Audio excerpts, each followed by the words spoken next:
Hello guys, তোমাদেরকে একটা জিনিস দেখায়। তো জানি না তোমরা এটা চিনো কি না। তো দেখো গাইস, এইটাকে বলে কচরা। এইভাবে এমনি ছাড়ানো এখানে বিক্রি হয়। তো কচরা এই যে দেখছো, এগুলোকে ছাড়িয়ে নিতে হয়, না তো কষা লাগে। তো আজকে তোমাদেরকে আমি কচরা দিয়ে কিভাবে রান্না করা হয় এটারই যাদের পটলের তো যে অনেক সময় দাম বেড়ে যায়, তো পটলের যারা খায় না মানে পারে না সে সময় কিনতে, তো তখন তারা এই কচরা দিয়েও রান্না করতে পারে। তো আজকে আমি এগুলো ছাড়িয়ে এইভাবে ছাড়ালাম।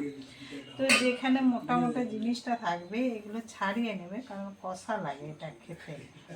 দেখো এভাবে ছাড়িয়ে নেবে। তো আমি তোমাদেরকে বাকিটা ছাড়িয়ে তারপরে দেখাচ্ছি। আর এইটা হলো কলমি শাক। কলমি শাক তো তোমরা চেনোই। আর যে কোনো শাক দিয়ে, কুলেখাড়া বাদ দিয়ে যে কোনো শাক দিয়ে তোমরা এটা করতে পারো। তো আমি এটাকে কলমি শাকটাকে কেটে নিয়ে ধুয়ে রেখেছি। বাকি তোমাদেরকে আমি সবটা দেখাচ্ছি। গাইজ, আমি যখন কচড়াটা চাপিয়েছিলাম তখন এতে নুন হলুদটা তোমাদেরকে বলেছিলাম, জানি না কিভাবে ডিলিট হয়ে গেছে রেকর্ডিংটা। তো তোমাদেরকে আমি রিপিট করে দিচ্ছি। আমার এটা 200 গ্রাম কচড়া আছে, তো আমি হাফ টিস্পুন নুন দিয়েছিলাম আর হাফ টিস্পুন হলুদ দিয়েছিলাম। তো গাইজ, এটা আবার আমি আলাদা করে ঢেলে নিচ্ছি। তো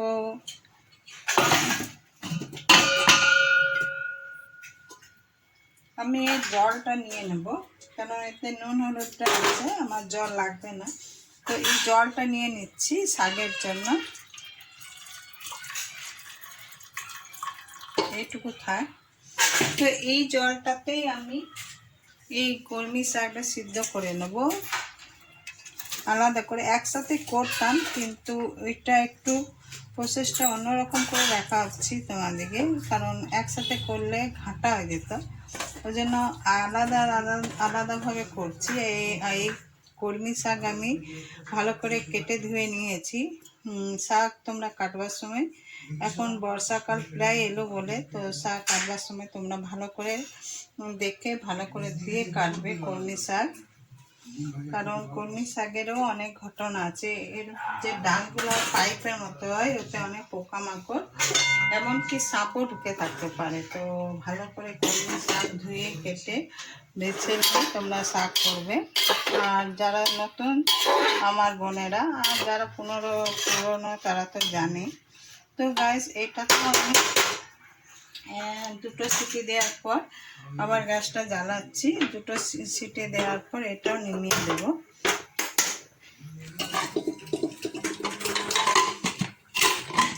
শাকে বেশি জল লাগবে না, কারণ শাক থেকেও জল বেরোয়, আর যেটা দিয়েছি এর জন্য অনেক যথেষ্ট।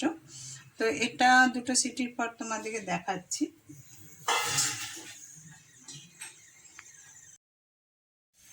গাইস, তো এবার আমি এতে তেল দিচ্ছি। আমি পেঁয়াজ রসুন করবো বলে আমি এদিকটায় চলে এসেছি। তোমাদেরকে আগেই বলেছি যে আমি পেঁয়াজ রসুন ভিতরে করি না। তো দেখো আমি এখানে তেল দিলাম 4 চামচের মতো, টিস্পুনের 4 চামচের মতন তেল দিলাম। আর এখানে সর্ষে দিচ্ছি। দেখো আমার হাতে আছে, আমি পরিমাণ বুঝি, রান্না করতে করতে বুঝে যায়, তাই আমার এখানে 2 চামচের মতো সর্ষে আছে। এরপরে আমি 10-12টা রসুনের কোয়া দিয়ে দিচ্ছি। তো এটা যতক্ষণ ভাজা হচ্ছে, তো আমি এর উপরে হালকা ভাজার পর আমি এটাতে কচড়াগুলো দিয়ে দেবো। এটা হালকা ভিজে নিই তারপরে। তো গাইস, তোমরা হয় ইয়েতেও করে নিতে পারো, ছুরি দিয়েও কেটে নিতে পারো, আর কিংবা এমনি খুঁটি দিয়েও তোমরা থেতো করে নিতে পারো এটা। তো এটা আমি একটু শাকের সাথে থেতো করে নেবো। এখন নরম জিনিসটা হয়ে গেছে। তো তোমরা পারবে না, তোমরা বুটিতেই বা ছুরিতেই করে নেবে। আমার অভ্যেস আছে, তাই আমি খুন্তি দিয়ে করে নিতে পারছি। তোমরা খুন্তিতে বা বুটিতে করে নেবে। এরপরে আমি কচড়াগুলো দিয়ে দেবো। আমি একটু আগে তরকারি আর দুধটা করলাম, তো কড়াইটা আমার পুড়ে গেল। এটা তোমাকে আগে বললাম যে এটা আমার লাস্ট রান্না। তো কচড়াগুলো আর রসুনগুলো আমি হালকা থেতো করে নেবো, কারণ শাকের সাথে খাবে ভালো লাগবে। আমি এখানে রসুন আর কচড়াগুলো করে থেতো করে দিচ্ছি।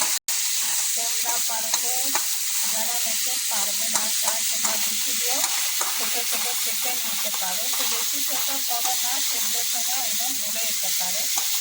ওই জন্য আমি বেশি ছোটো করলাম না, সেদ্ধ করার সময় আমি খুন্তি দিয়ে করে নিচ্ছি, তোমরাও করে নেবে।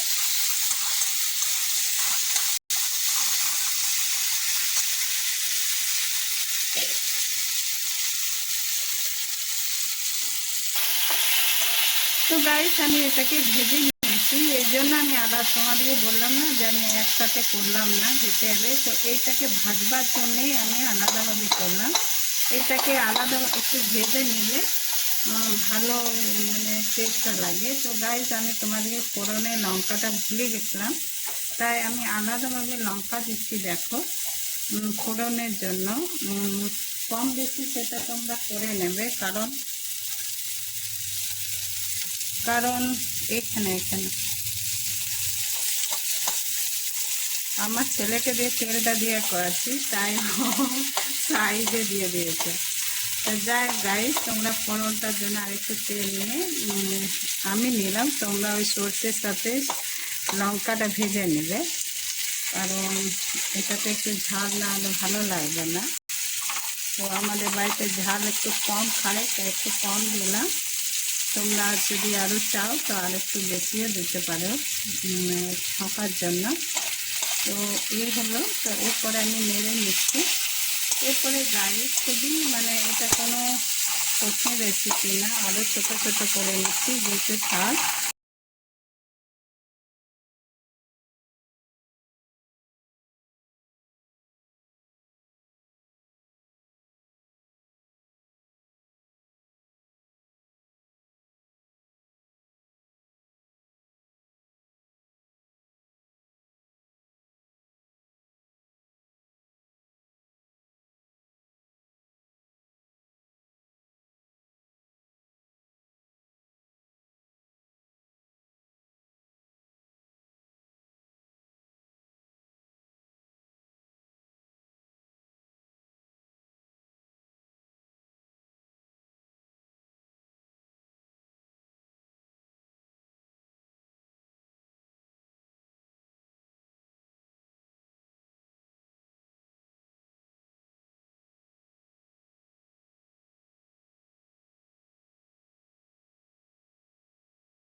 গাইস দেখো টেবিলে দুটো থালা চলে এসছে আমার হাজব্যান্ড আর ছেলের জন্য।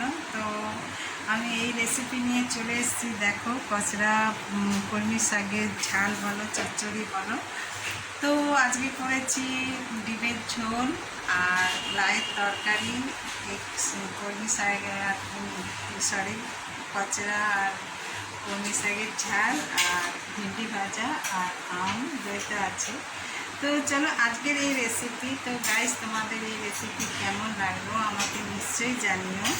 ভালো লাগলেও জানাবে, খারাপ লাগলেও জানাবে, কারণ খারাপ লাগলে আমি এই জন্যই জানাতে বলছি, আমি আরও বেটার করতে পারবো না। তো চলো গাইস আমি আজকের মতো এখানে ব্লগটা শেষ করছি। তো চলো টাটা বাই।